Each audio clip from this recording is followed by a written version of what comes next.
So for the finite element modeling, I am going to use the same beam that we analyzed with cast before. I updated this drawing to reflect the design that we ended up in the cast analysis. So you see some shear reinforcement, you see some the longitudinal reinforcement that we ended up doing. So for number 19, and the number 19 in this case is actually number 6. So in cast, the number 19, because it uses the metric version, it's actually number, you see here the metric bar size number 19. It's actually the number 6 in imperial size. So the area in here is 284. This is going to be useful in the finite element. So this is what we are going to create in the finite element. So in this video, I'll show how to do it in Vector 2. And in order to do that, we're going to use Vector 2 preprocessor called Formworks. So like I did with cast, I'm going to open Formworks, and it will open up saying who created it. And until you click somewhere, this pop-up won't go away, so just click somewhere. And we will start by defining the material properties for our concrete and for our reinforcement.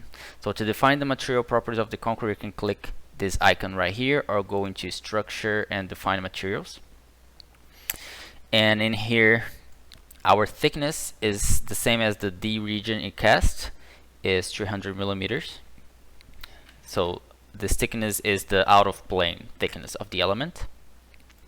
The compressive strength, the same as cast before, 30 MPa.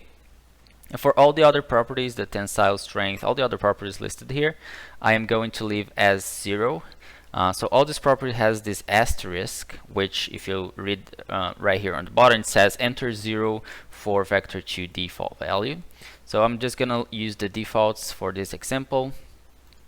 So I'm gonna add this, and now we can define the ductile steel reinforcement. And this reinforcement that is defined together with the concrete material properties are smeared reinforcement. So the smear reinforcement we are going to use only for the vertical reinforcement, the stirrups, and for the longitudinal reinforcement we're going to use discrete ties. So in order to calculate the percentage of the reinforcement that we need for this beam, if we go back to this file, so to calculate the percentage, we're gonna take the amount of area of vertical reinforcement in one spacing between the reinforcement. So maybe I should edit this a little bit. So if we consider the amount of reinforcement inside this region right here, and imagine that you're looking from the top, imagine that you're looking from this angle, and what you would see, two longitudinal bars. If you're looking from up to down, you would see these 2 bars here because it's a 2-legged reinforcement. So you would have 2 number 4s. Each number 4 is 129 millimeters, so 2 times 129. And the area in between this spacing here would be the spacing, which we calculated in the cast video to be about 350 millimeters. This is what I'll consider in here in this example, 350 millimeters. So we divide that by 350 millimeters, and the thickness of the member, which is 300, and that will give us about 0.24%. So I can use that, 0.24%, and this reinforcement would be 90 degrees with the x-axis. So we can input that, and to add this smear reinforcement, we click on this add button right here. So click OK. This is the concrete property definition. So let's now define the discrete reinforcement that we're going to use to model the longitudinal reinforcement. So we have For number 19, which we saw has area of 284. So in total, 284 times 4, we would have 1036 millimeters square. The diameter of the bars are 19.1. So diameter 19.1. The properties of the reinforcement, such as reinforcement yield strength, ultimate strength, they come by default in Formworks, and they reflect commonly used properties. But definitely, if you know the amount, the type of reinforcement, something different, and you know these values, you should definitely use the whatever is more accurate for your case. So I'm gonna add this. And also one thing I am going to do is I am going to also include in the model the bearing plates. So both these bearing plates and the load plate. And to do that, I will create them using structural steel. And to do that, I am going to create a new material property. In this time for structural steel, I'm gonna add it. The thickness will be the same as the member, which is 300, and the yield strength will be 400, which is common for steel. The purpose of this bearing plate in this model specifically is just to distribute the load more equally to the concrete elements, instead of applying the point force, the point load to the nodes and maybe causing some localized crushing of the concrete, which can stop the entire analysis just because this one node received a lot of force. So I'm gonna change the color of that in order to see the difference when we do the model. Every time we change something here, we need to click this update button, otherwise it won't update. So that said, I'm going to click OK, and now we're going to start creating the model itself. To create the model, the mesh, we click on this button here, define and mesh the structure. And in order to do so, we need to create different regions. And I think it's easier to visualize while I create than try to explain this. So click here to create a new region. And now we're going to define the boundaries of the region point by point. So my first region will be the beam itself. So like cast, I will start at the origin of our coordinate system, which is 0, 0. And I click to add a point there, and then I'll go to 2000, and then to 600, and go back to 0, and then I click this close button to tell Formworks that I want to close my region and also connect the last 2 points. The material that it's going to be used in this whole region is material 1, which remember is our concrete. In Formworks, unfortunately, you cannot rename the material properties. If you come here, you cannot rename this, so you need to, if you have a lot of materials, you need to remember which one is which in this case is easy. The first one is the concrete, and here you can select the type of element that you want in terms of shape, some other properties that you usually won't need unless you're trying to model something really complicated. Since our model is quite small, I'm going to use 25 by 25 millimeter elements. This will give us probably a much finer mesh than we needed. And this is also what you need to change if you want to do some mesh sensitivity before you actually start running our analysis. You can change these values and test to see what is the influence of different mesh sizes. So I'm going to, now that I define everything, I'm gonna add this region, and it's in the list now and also named here. One thing to know is that in this case I am considering that my entire beam has the same properties in terms of concrete strength and also vertical reinforcement, but if in the structure that you're analyzing something more complex, that you have, for example, this is just one example, but imagine that you have different spacing of stirrups in different parts of your beam, then you need to model one region for the part in which you have one spacing, and then another region for the part that you have another spacing, because you can only assign one material type per region. So if any of these properties here in this window changes for some part of your model, you need a specific region for that. So cancel that. Before I do the bearing plates, I'm going to do the reinforcement, and this is only for discrete reinforcement, of course, because the smear reinforcement is already inside the material property of the concrete. So for the reinforcement, click on create new truss, and the process is basically the same as for this region right here. So my reinforcement starts from 0, the beginning of the member. We can also consider that it has some clear cover. Let's say the clear cover is 50, and it goes and also 50 in terms of the distance from the bottom. Click OK. You see a point applied here, and then you go all the way to the end, minus 50, which would be this, right? And you would see your reinforcement right there. The material is the only reinforcement that we have. We add this material and then add the truss. And then if we didn't have any bearing plate model, we would just create the mesh, but let's do the bearing plates. So for the bearing plates, I'll create the region. This will start at 50, and then I'll say the thickness of the bearing plate, even though it's not given before, I would say this is about 50 millimeters. Like I said, this won't have any practical structural purpose. It's only to actually distribute the stresses better in the concrete elements. So, and then 150, and then 0, and then close, and then I want to put material 2. And since this is small, only 50.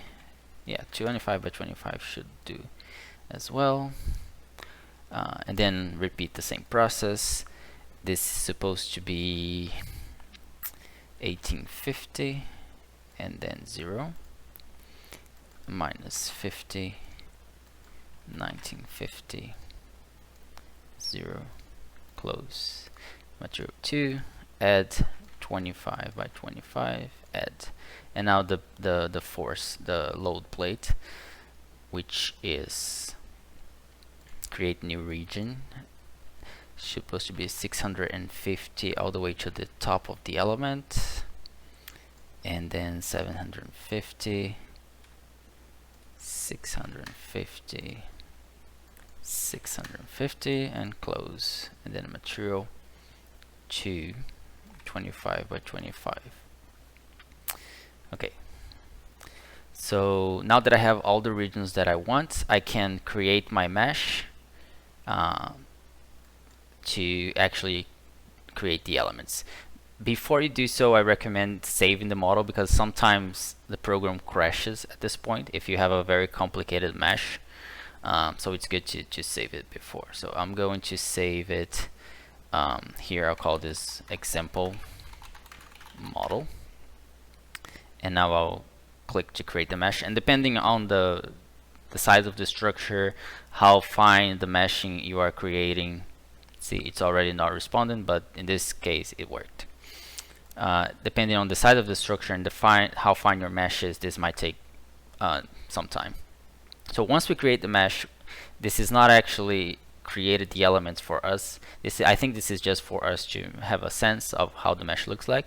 If we want to actually apply this mesh to a structure, we have to click this button, add mesh to structure. And once we do so, the view gets really cramped with a lot of numbers. It's basically showing you the numbers of each node and each element, which makes it impossible to read. If you want to get rid of this, you can click on these eyeglasses here on the top, which says display options, and turn it off, both node numbers and node elements. And now we have our clean structure again.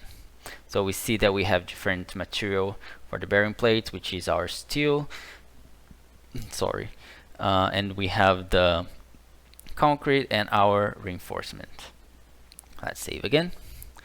And now we need to define, let's start with the boundary conditions. To define the supports here, since this will be a simply supported, I will define, click here on the create support restraints and click on the selection mode, window and pointer. Just to illustrate, if you select the window, you can select elements like this. Since this is a support restraint, it's expecting nodes, so it only selects the nodes. If this was something related to elements and you do this, you would select the elements.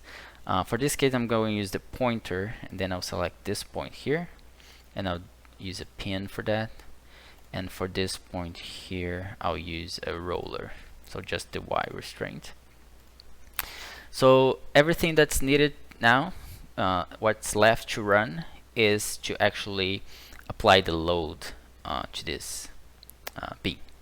So in order to apply the load, we need to define load cases in Vector 2. And to do so, in Formworks, we come to this job definition window.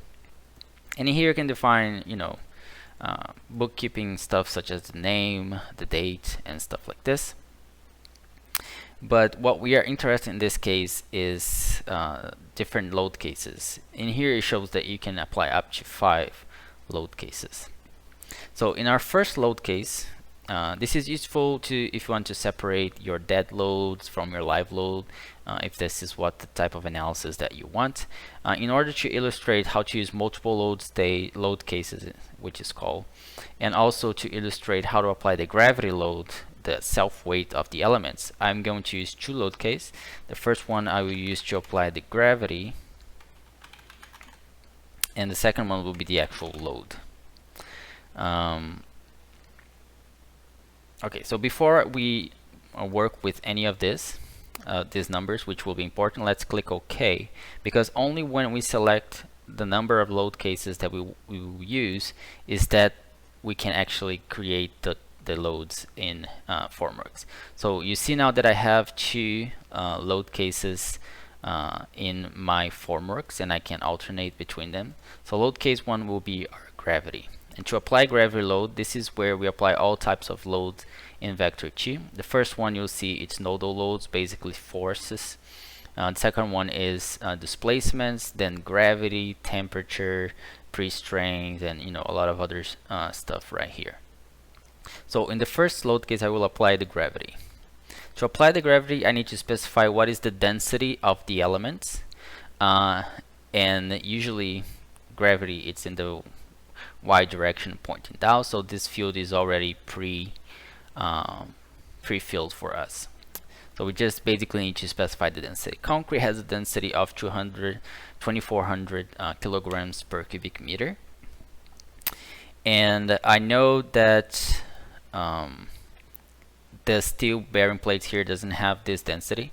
Steel has a much higher density than concrete has, but for the sake of this simple example, I will apply it to the entire model, but you can apply to different elements and have different densities for each element. So 2400 in the negative direction pointing down, apply. And then again, it cramps up the view with a lot of numbers. If you want to get rid of that, you can click on the eyeglasses and select none. So in our first load case is our gravity. Our second load case will be our actual load. So in the load here, first of all, we don't know exactly what's the capacity of this beam, so we don't know, and in this specific case, what is the load that this beam will be able to resist. But there is a difference between force-based and displacement-based. We would like to see any post peak of this beam, so I will use displacement-based in this case. And again, we also don't know what's the supposed displacement that this beam can resist. Because I already ran this model, I know that this should be about 10 millimeters. It will actually fail before, but I'll use 10 millimeters in this case. In the vertical direction pointing down, and I'll apply this on this element. So I know that it's 10 millimeters because at first I tried with 50 millimeters and it failed much earlier. But if you have no idea, you can try any number you want that you think it's reasonable, and then based on the response you can refine this loading until you have a proper response. So I'll apply 10 millimeters pointing down. So now I have all my loads defined. So let's define how vector 2 will actually apply these loads on each step. So we want to have our gravity applied since the beginning, right? So and we also want to keep whatever load is calculated by the gravity in all the other load steps. When we actually apply the load, we want to add our load to the self weight of the structure. So when the analysis starts, we want to apply our entire gravity load, and we want it to be constant. So at the start of our analysis will be 1, which is the full gravity load. At the end of our analysis will be 1, and the increment factor is 0. Basically, it won't increment, it will keep 1 forever. For the second load case, we wanted to start with 0. So at the very first iteration that the program runs, it will apply the full gravity, but it won't consider anything from the actual displacement that we applied. And then we wanted to end the end of our analysis is when we apply the full 10 millimeters. So this final factor is 1, and we want to apply in increments of, let's say, 0.05, which represents 5% of our actual load. So 5% of 10 would be 0.5 millimeters per each step. So based on this, we need 1 step to apply our gravity load, and then 20 other steps to apply our full displacement. So we need in total 21 load stages. If we wanted to apply 20 millimeters, we can either change this node, this value here, or we can simply specify that we want the final factor of our load case 2 to be 2, and then that would be 20 load cases. With this increment factor, I would need 40 load stages, and I will need to change that. But in this case, I'm going to do up to 10 millimeters and at 0.05.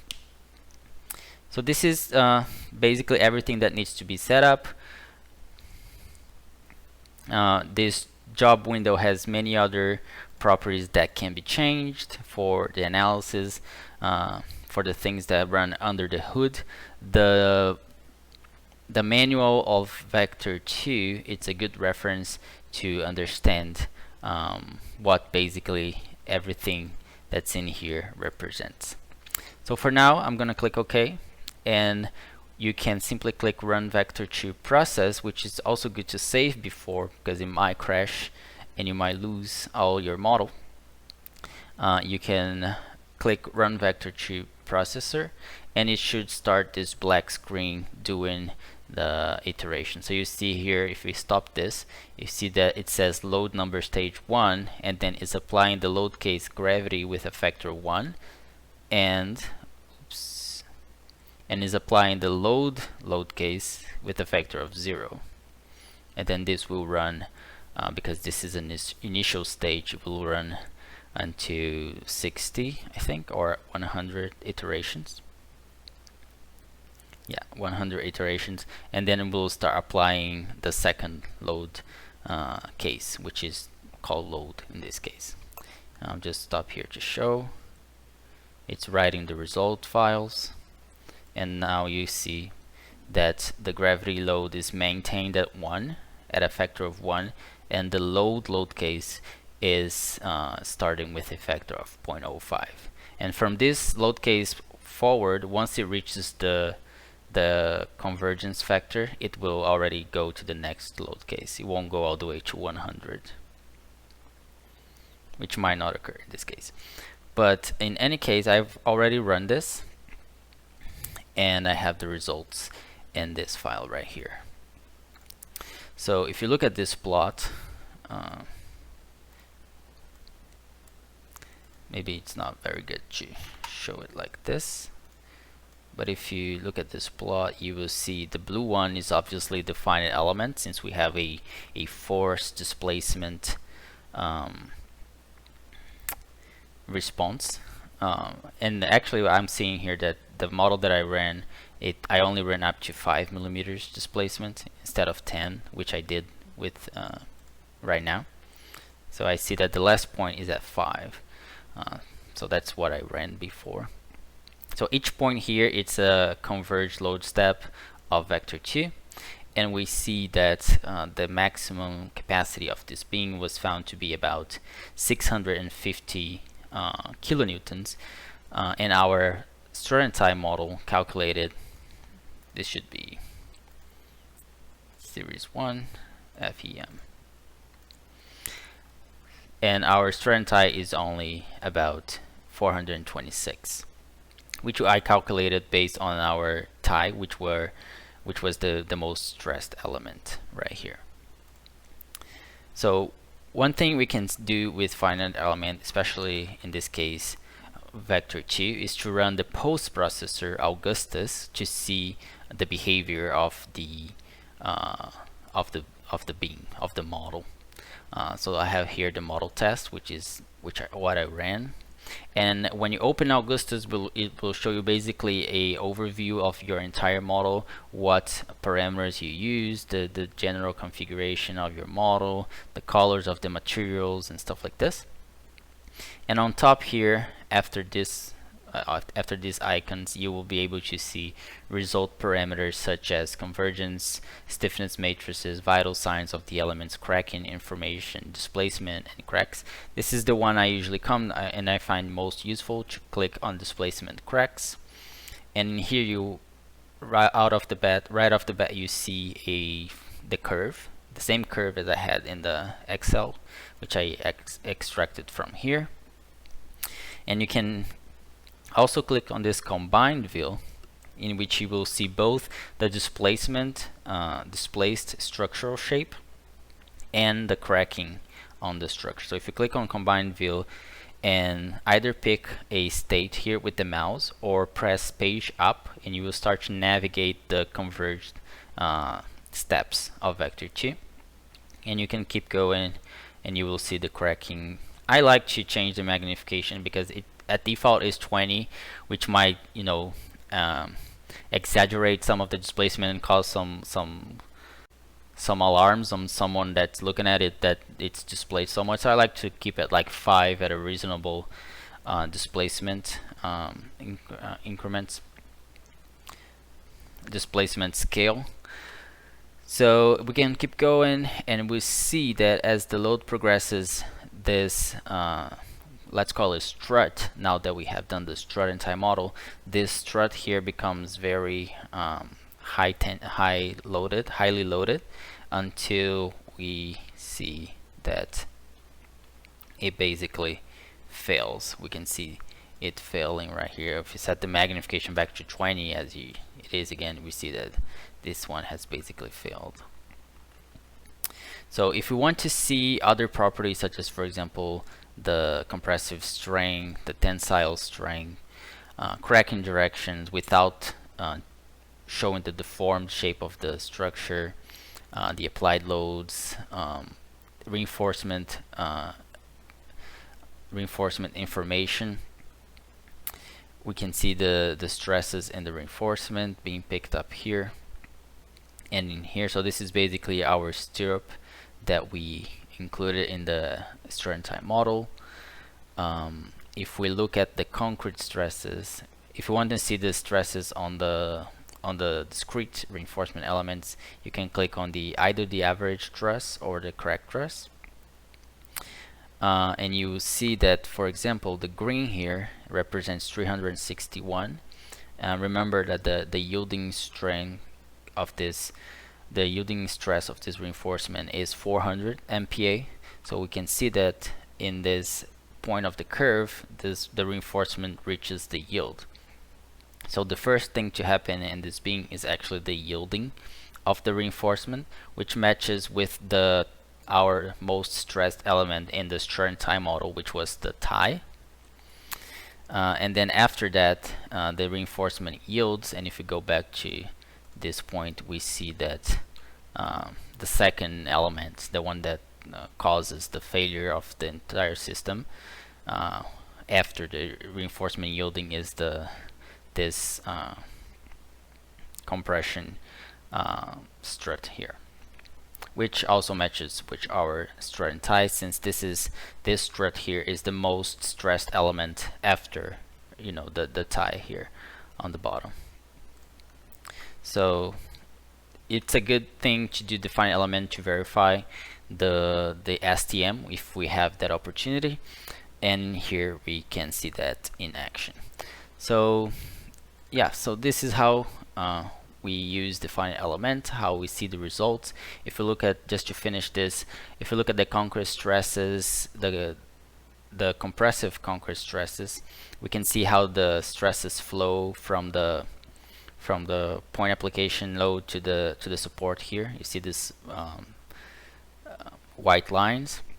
And for the other, if we go forward a little bit in the analysis, we see that it gets even more pronounced here. And for the other side of the beam, we see that a lot of the stresses, the compressive stresses, go to this region of the reinforcement instead of going directly to the support. It goes here first. So this is what we saw in the strut and tie modeling part, that we needed a tie here because a lot of the compressive stress needs to be picked up here in this region before being transferred to the actual supports. So again, this is a good way to kind of validate our strut and tie model and understand a little bit better why we need to do some of the things that we did in the strut and tie part. And before finishing this, I just want to show how to extract the data from the Augustus. So in the chart here, you can simply right click to see the data. And then in here you can simply copy and paste this into Excel, which I did here. I just inverted the displacements. And right here on this plot we can see that our strut and tie model predict a capacity. Let's calculate that it's about 650, 65%, which is the same as saying that the FEM predicted about 1.5 times. And a good reference to check you know, the ranges in which this strut and tie model can be different from the FEM. There's a publication in the Dr. Serhangunner website. In the publications part, there's this publication with Bania 13, that if you open the PDF and scroll through the end here, you will see that it compare the FEM model, which is the green, for a bunch of different structures, basically beams, with the strut and tie, which is this orange, and sectional analysis. And for our particular case, this region here, which is the deep region of our beam, has a aspect ratio, not aspect ratio, a shear span to effective depth ratio of about 1.2. And if we come here to this plot, about 1.2 will be here. And so we expect the strut and tie model to predict about half of the capacity predicted by the nonlinear finite element. And what we are seeing is 66% of the capacity.